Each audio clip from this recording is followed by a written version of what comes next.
Thanks, Vedika. If you can just see this graphic, it's very unfortunate. The bowler bowls the bouncer. Now, Phil Hughes actually goes through the shot in anticipation of the speed of the ball. The ball comes slightly delayed, so hands have passed, and you see the gap between the helmet and the shoulder. That's when the ball is hit. He's gone through it. And in anticipation, sometimes, when you go through it, you see the ball's coming late.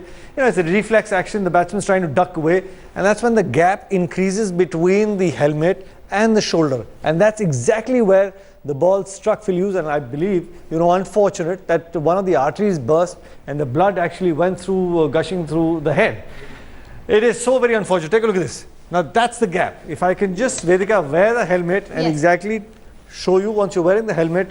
Here's the batsman waiting for the ball. He goes through the shot. He sees the ball coming that he's missed. And then all of a sudden, once he tilts his head away, look at the gap. That has increased. This gap has increased here. And that's exactly where the ball struck.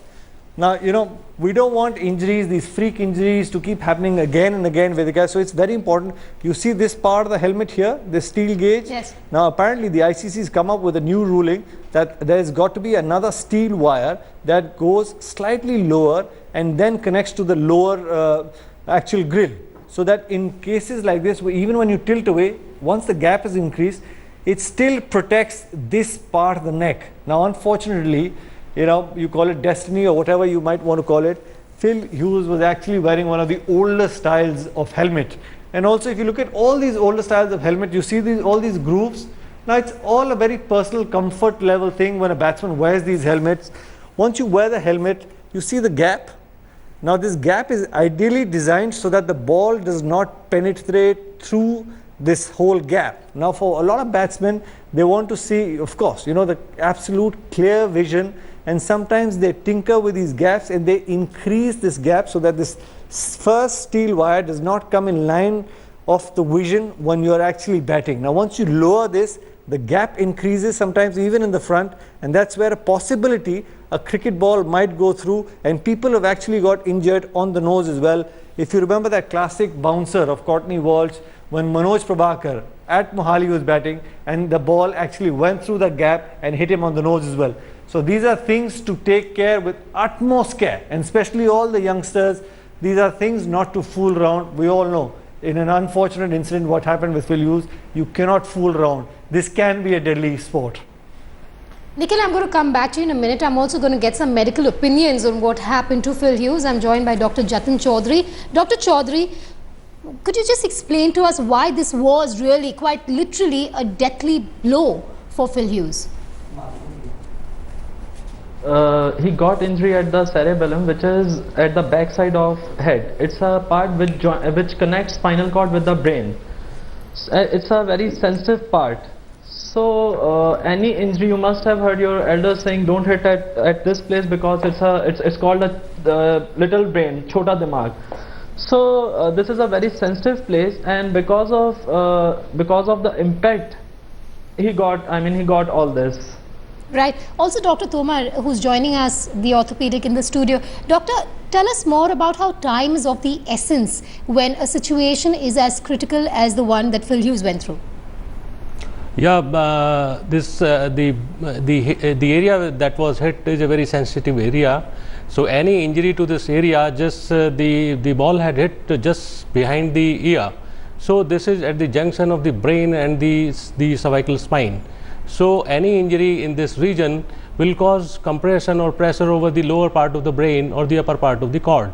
So this area, the brain stem area is there, and brain stem area, when it is being hit and is being compressed by any bleeding vessel, so there is loss of respiration and the cardiac activity, and the individual is going to survive for maximum 3 to 5 minutes time.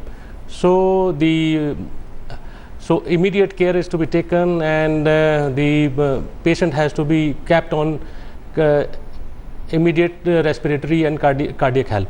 Yes. Nikhil, let's just talk about what happened at SCG, because Phil Hughes, we're being told it took 15 minutes for that ambulance to get to the ground to take him away. But this also obviously has a psychological impact on all the other players as well.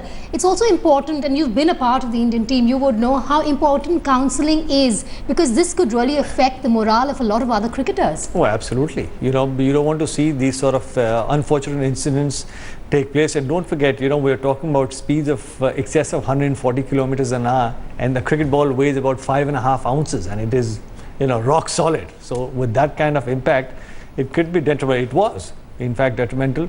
But you're absolutely right. You know, counselling, but sometimes we all have been hit on the head. Vedika, you know, somebody's been hit on the head, I've broken my nose, you know.